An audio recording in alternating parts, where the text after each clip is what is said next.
Clinton's main Democratic rival in the presidential race is currently Bernie Sanders. He is with us this morning. Sanders is ahead of Clinton in Iowa and in New Hampshire. The Vermont senator calls himself a Democratic socialist. Thousands attend his rallies. His platform calls for ending income inequality. He sees answers in universal health care, free public college, and paid family leave.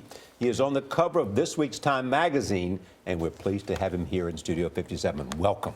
Good to be with you. You're doing something right, obviously. Yep.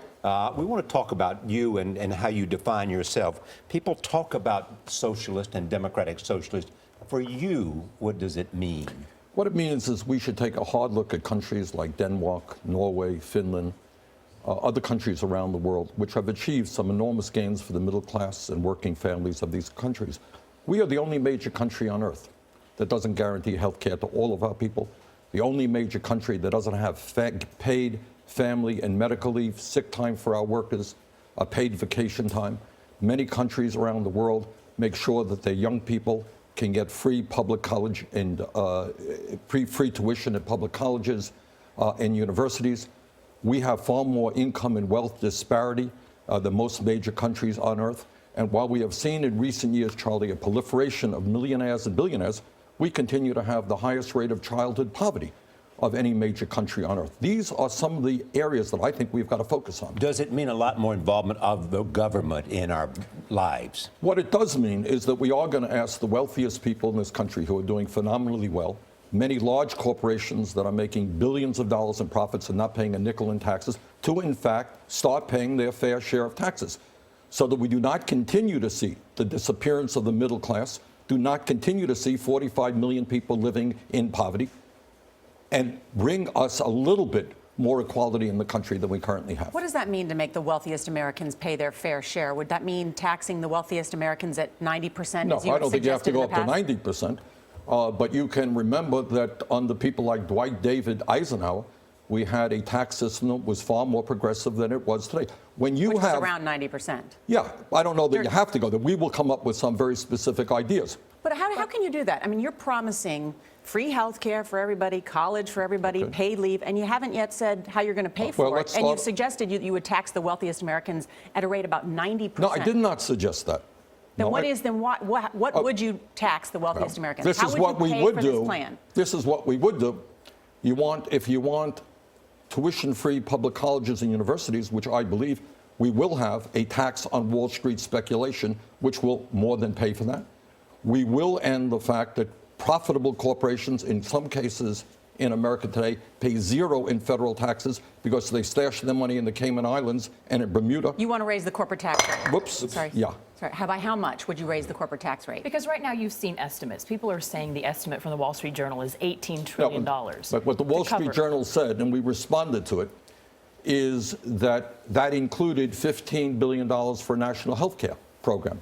What they forgot to say is that you would not be paying, and businesses would not be paying for private health insurance.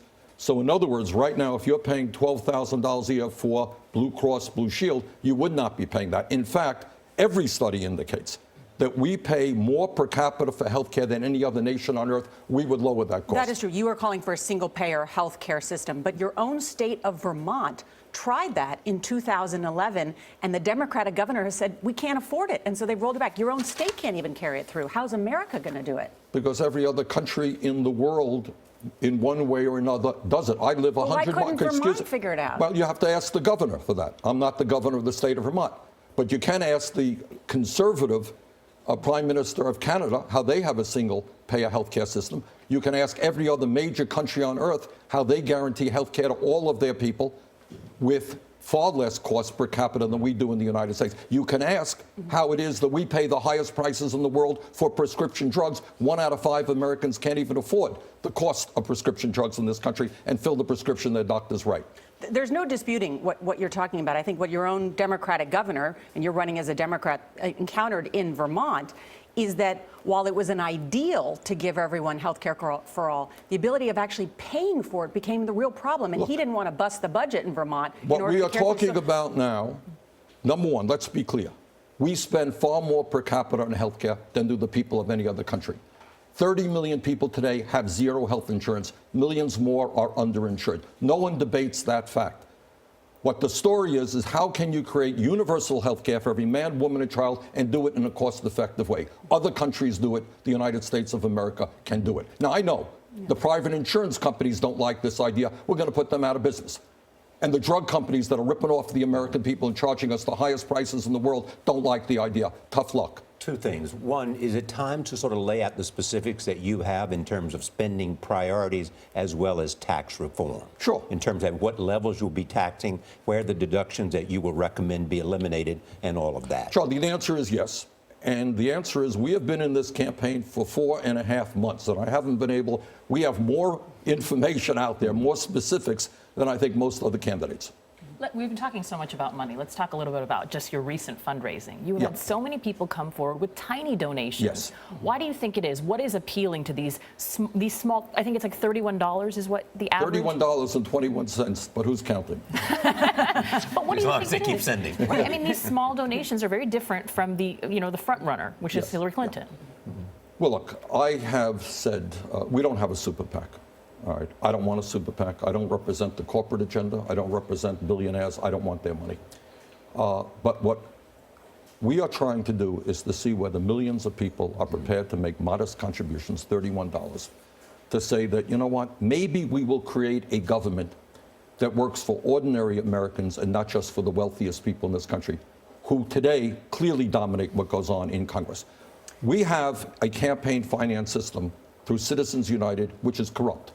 And it's undermining American democracy. Supreme Court decision. Yes. A 5-4 decision says that billionaires like the Koch brothers can buy the United States government. And I want to overturn that. We want to be dependent on small individual contributors. You are ahead in Iowa and New Hampshire, but the question has been raised, how do you defeat Hillary Clinton on March 1st, Super Tuesday, in some of those southern states? Yeah. Do you have a plan to do that? How Yeah, would you do it? We do. We, again, only in this campaign 4.5 months. And initially, we have put a lot of our resources into New Hampshire and Iowa. South Carolina, we're doing more. But we think on Super Tuesday, a lot of states out there, we have a very good chance to win. We now have enough money to put together a strong grassroots organization. We're going to obviously be doing TV and radio, but we are also going to be having a whole lot of folks knocking on doors, one-to-one, talking to people about who I am and what our program is. And I think our program about raising the minimum wage to $15 an hour, about creating millions of jobs or rebuilding our crumbling infrastructure, dealing with climate change in a significant way will resonate with people all over this country. We're Senator- pleased to have you back to talk Yeah, about all we those would love issues. to. We'd by the love to way. have you back. Thank you very much. Yeah, we still got months ahead, right? Yes, we do. Senator Bernie Sanders, thank you so much for being here.